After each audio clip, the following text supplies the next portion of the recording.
नमस्कार, मैं हूं आपके साथ शगुफ्ता खान और आप देख रहे हैं शुभ 24 न्यूज। स्वागत है आपका राजस्थान न्यूज में। खबरों की शुरुआत करेंगे, इससे पहले जानेंगे आज की सुर्खियां।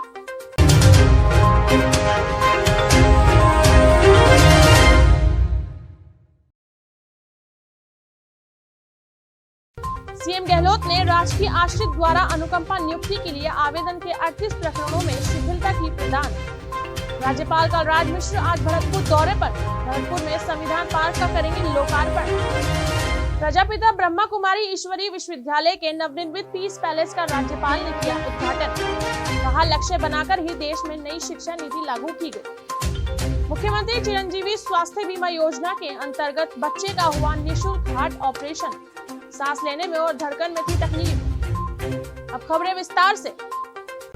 मुख्यमंत्री अशोक गहलोत ने राष्ट्रीय कार्मिक की मृत्यु के उपरांत आश्रित द्वारा अनुकंपा नियुक्ति के लिए आवेदन के 38 प्रकरणों में शिथिलता प्रदान की है। गहलोत के संवेदनशील निर्णय से मृतक आश्रित परिवारों को संबल मिल सकेगा। गहलोत की कार्मिक की मृत्यु उपरांत निर्धारित अवधि निकलने के बाद बालिग होने के उपरांत 3 वर्ष तक की विलंब अवधि में शिथिलन के 31 प्रकरण, आवेदन के 18 वर्ष की आयु पूर्ण नहीं करने के 4 प्रकरण, विलंब अवधि, प्रथम नियुक्ति आदेश की कार्यग्रहण अवधि को बढ़ाने के 1 प्रकरण तथा अधि आयु सीमा के शिथिलन के 2 प्रकरणों में सहानुभूति पूर्वक विचार करते हुए ये शिथिलता दी है। उल्लेखनीय है कि मुख्यमंत्री द्वारा बीते करीब 4 साल में अनुकंपा नियुक्ति के 1320 प्रकरणों में शिथिलता प्रदान कर आवेदकों को राहत प्रदान की जा चुकी है। इस अवधि में 3749 मृतक आश्रितों को अनुकंपा नियुक्तियां भी दी गई है। राज्यपाल कलराज मिश्र आज भरतपुर जिले के 1 दिवसीय दौरे पर रहेंगे। राज्यपाल मिश्र संविधान दिवस के अवसर पर महाराजा सूरजमल ब्रज विश्वविद्यालय भरतपुर में संविधान पार्क का लोकार्पण करेंगे। विश्वविद्यालय परिसर में ही तैयार कराई जा रही महाराजा सूरजमल की प्रतिमा का शिलान्यास करेंगे और भारतीय संविधान और संस्कृति विषयक संगोष्ठी में शिरकत करेंगे। राज्यपाल शनिवार शाम को ही जयपुर लौट आएंगे। राज्यपाल कलराज मिश्र ने कहा कि पर्यावरण प्रदूषण की ही तरह मानसिक प्रदूषण भी मानवता के लिए चिंता का विषय है। उन्होंने कहा कि मानसिक प्रदूषण और इसके दुष्प्रभावों से मुक्ति के लिए स्वास्थ्य जीवन शैली, आध्यात्मिक उन्नति जरूरी है। राज्यपाल मिश्र मुरलीपुरा में प्रजापति ब्रह्मा कुमारी ईश्वरी विश्वविद्यालय के नवनिर्मित पीस पैलेस के उद्घाटन के अवसर पर संबोधित कर रहे थे। उन्होंने कहा कि विद्यार्थियों के जीवन का सर्वांगीण विकास को लक्ष्य बनाकर ही देश में नई शिक्षा नीति लागू की गई है। इसमें भारतीय संस्कृति के उन आदर्श मूल्यों का प्रसार भी शामिल है जिनमें व्यक्ति का आध्यात्मिक आधार पर विकास होता है। उन्होंने कहा कि ब्रह्मा कुमारी संस्था भी शांति, पवित्रता, प्रेम और खुशी का संदेश देकर मानवता के सुखद विषय के लिए कार्य कर रही है। राज्यपाल ने कहा कि वसुधैव कुटुंबकम से ओतप्रोत भारतीय संस्कृति व्यक्ति, समाज और राष्ट्र को संपन्न करने में जुड़ी है। भारतीय संस्कृति में वैश्विक शांति के साथ पृथ्वी, अंतरिक्ष एवं ब्रह्मांड के प्रत्येक अवयव में शांति और समन्वय की कामना की गई है। उन्होंने इसके लिए ब्रह्मा कुमारी संस्था द्वारा करवाए जाने वाले राजयोग मेडिटेशन की सराहना की। उन्होंने आशा व्यक्त की कि संस्था द्वारा स्थापित किया गया पीस पैलेस शांति की स्थापना के लिए परमार्थ और सबके कल्याण के भाव से कार्य करेगा। उन्होंने भारतीय संस्कृति से जुड़े उदात्त जीवन मूल्य, प्रार्थनाओं और चरित्र निर्माण से जुड़े आख्यानों को भी यहाँ श्रव्य दृश्य रूप में प्रस्तुत किए जाने वाले। मुख्यमंत्री चिरंजीवी स्वास्थ्य बीमा योजना के अंतर्गत ममता का निःशुल्क हार्ट ऑपरेशन हुआ है। बीकानेर निवासी मांगीलाल ने बताया कि उनकी बेटी ममता जब 3 माह की थी तभी से सांस में तकलीफ और धड़कन की समस्या रहती थी। कई अस्पतालों में दिखाया परंतु सब अलग अलग बीमारियां बता रहे थे और सांस में तकलीफ और धड़कन का कारण स्पष्ट नहीं बता पा रहे थे। हर दिन ममता का जीवन दवाइयों के सहारे चल रहा था। जब तकलीफ बढ़ने लगी तो बीकानेर के एक निजी अस्पताल में दिखाने पर डॉक्टर ने बताया कि ममता के दिल में छेद है और सर्जरी ही इसका उपचार है। ऑपरेशन के नाम से ही परिवार के सभी के चेहरों पर तनाव आ गया। एक तो नन्ही सी जान और हार्ट के ऑपरेशन का खर्च। खेती मजदूरी करने वाले मांगीलाल के लिए हार्ट ऑपरेशन का खर्च उठाना नामुमकिन था। हॉस्पिटल में कार्यरत स्वास्थ्य मार्गदर्शक अमित मालावत ने उन्हें बताया कि यदि वे चिरंजीवी योजना में लाभार्थी हैं तो बच्ची का निःशुल्क इलाज हो सकता है। उन्होंने जन आधार कार्ड चेक किया तो पाया कि राष्ट्रीय खाद्य सुरक्षा के अंतर्गत परिवार चिरंजीवी में पंजीकृत था। 1 साल से छोटी होने के कारण बेबी ममता को मां सिलोचना के नाम से TIT बनाकर एडमिट किया। CHMO डॉक्टर मोहम्मद अबरार पवार ने बताया कि अन्यत्र बिना स्कीम के जहां 1.5 लाख रुपए तक खर्च आता, वहीं उपचार यह मात्र 57,000 के पैकेज में हो गया। ये खर्च भी राज्य सरकार द्वारा मुख्यमंत्री चिरंजीवी स्वास्थ्य बीमा योजना के अंतर्गत किया गया। युवा मामले, खेल तथा सूचना एवं जनसंपर्क राज्य मंत्री अशोक चांदना ने कहा कि विकास के मामले में बूंदी जिले का हिंडौली नैनवा क्षेत्र राज्य में अग्रणी बना हुआ है तथा विकास का यह सिलसिला आगे भी जारी रहेगा। श्री चांदना शुक्रवार को भजनेरी गांव में राष्ट्रीय माध्यमिक शिक्षा अभियान के तहत निर्मित कक्षा कक्ष एवं राजकीय औषधालय भवन के लोकार्पण समारोह में आमजन को संबोधित कर रहे थे। चांदना ने कहा कि क्षेत्र के विकास में कोई कमी नहीं रखी जाएगी।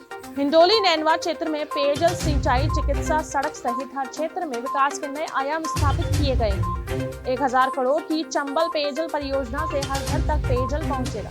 पेयजल की समस्या का स्थायी समाधान कर आमजन को राहत दी गई है। उन्होंने कहा कि सर्दी के मौसम में दिन में बिजली मिलने से किसानों को राहत मिली है। उन्होंने कहा कि 90 लाख बुजुर्गों को राज्य सरकार द्वारा पेंशन उपलब्ध कराई जा रही है।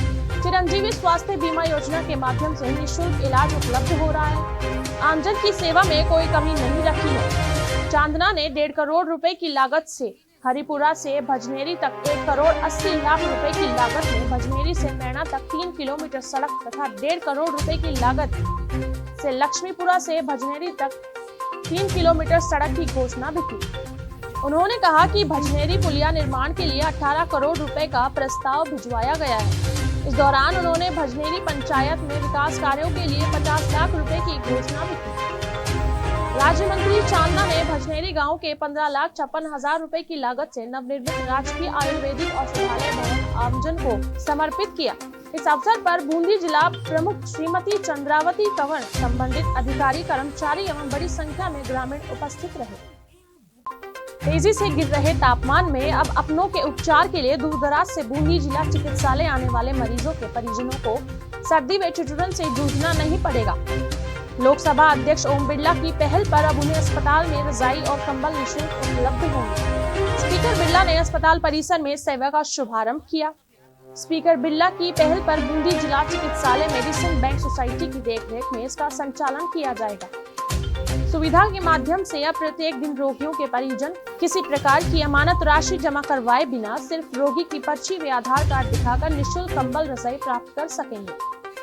निःशुल्क कंबल निधि केंद्र के शुभारंभ के अवसर पर लोकसभा अध्यक्ष ओम बिरला ने कहा कि कई बार मरीज को गंभीर अवस्था अचानक अस्पताल लाना पड़ता है। ऐसी परिस्थिति में अनेक बार मरीज के परिवार के सदस्य, सहयोगी व तीमारदार अपने साथ सर्दी के बचाव के लिए गर्म कपड़े नहीं ला पाते। ऐसे में उन्हें यहाँ खुले में ठिठुरता सर्दी में सोना पड़ता है। इस तरह से हालात में कई बार वे स्वयं बीम पड़ जाते हैं। इसको देखते हुए कंबल निधि सेवा प्रारंभ की गई थी। मरीज के परिजन और तीमारदार जो भी यहाँ आएंगे उन्हें कंबल रजाई निःशुल्क मिलेगी। या वो बीमार पड़ जाते हैं, ऐसे मरीजों को सर्दी से बचाना हम सबका दायित्व है और हमारे सामूहिक प्रयासों से हम ये काम हमेशा करते हैं, आगे भी करते हैं। माउंट आबू राजस्थान में अब सर्दी के तेवर तीखे हो रहे हैं। शीतलहर का दौर शुरू हो गया है। 3 जिलों के मौसम विभाग ने अलर्ट जारी किया है। राजस्थान में अब सर्दी के तेवर तीखे हो रहे हैं। शीतलहर का दौर शुरू हो गया है। 3 जिलों में मौसम विभाग के अलर्ट जारी किए गए हैं। प्रदेश के माउंट आबू, भीलवाड़ा, कोटा और सीकर में शुक्रवार से शीतलहर चलने से न्यूनतम तापमान में गिरावट आ गई। मौसम विभाग ने अब रविवार तक शीतलहर चलने की चेतावनी दी है। राज्य में 18 जगहों पर न्यूनतम तापमान 10 डिग्री से नीचे दर्ज किया गया है।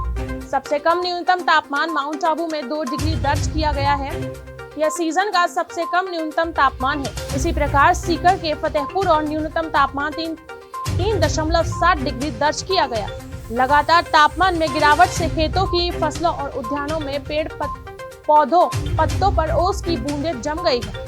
माउंट आबू का न्यूनतम तापमान जमाव बिंदु पर पहुंच गया है।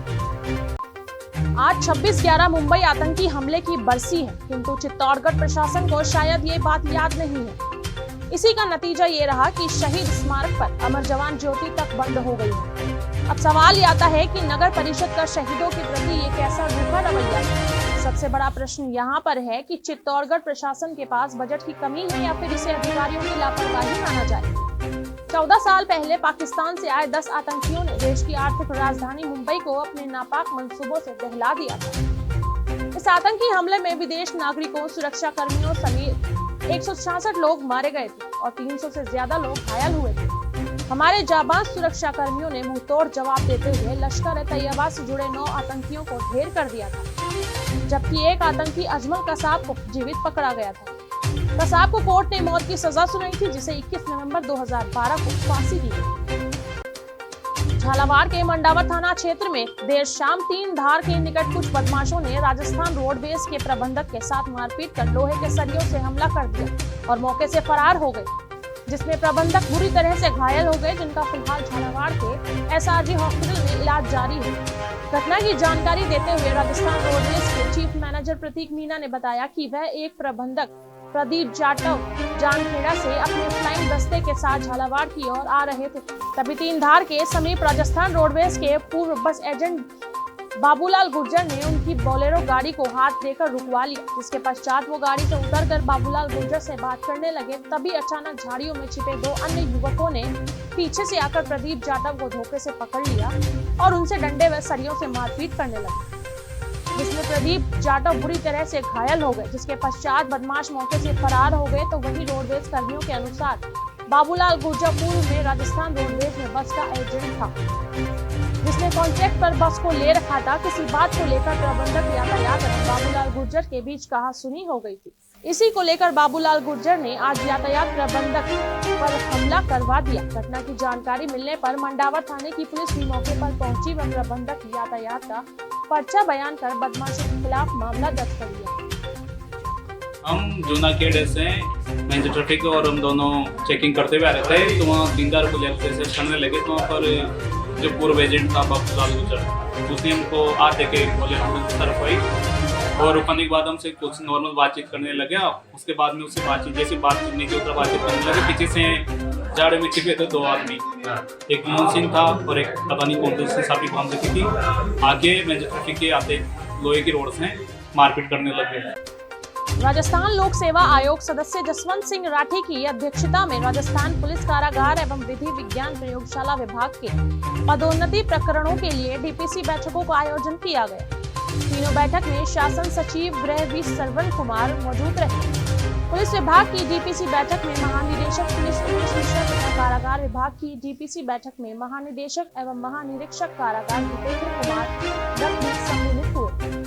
DPC में RPS सेवा के super time scale, senior scale, selection scale एवं जूनियर स्केल वर्ष 2022-23 के पदोन्नति प्रकरणों पर बैठक में विचार विमर्श किया गया। इस दौरान 2009-10 से 2021-22 तक संबंधित वर्ष पर पदों के प्रकरणों की रिव्यू DPC भी की गई। गृह विज्ञान राजस्थान कारागार सेवा उपाधीक्षक पद के वर्ष 2022-23 के पदोन्नति प्रकरणों की DPC तथा वर्ष 2009-10 तथा 2010-11 की रिव्यू DPC बैठक आयोजित की गई। राज्य विधि विज्ञान प्रयोगशाला विभाग के अतिरिक्त निदेशक वर्ष 2022-23 के 3 पदों पर पदोन्नति प्रकरण, वरिष्ठ वैज्ञानिक सहायक वर्ष 2020-21 के 3 पद एवं 2021-22 के 1 पद पर पदोन्नति प्रकरणों पर विचार किया गया। वह वर्ष 2020-21 के 1 पद के लिए रिव्यू DPC की गई। तो ये थी राजस्थान की कुछ अहम खबरें। यूं ही बने रहे शुभ 24 न्यूज पर। मैं आपके साथ शगुफ्ता खान। नमस्कार।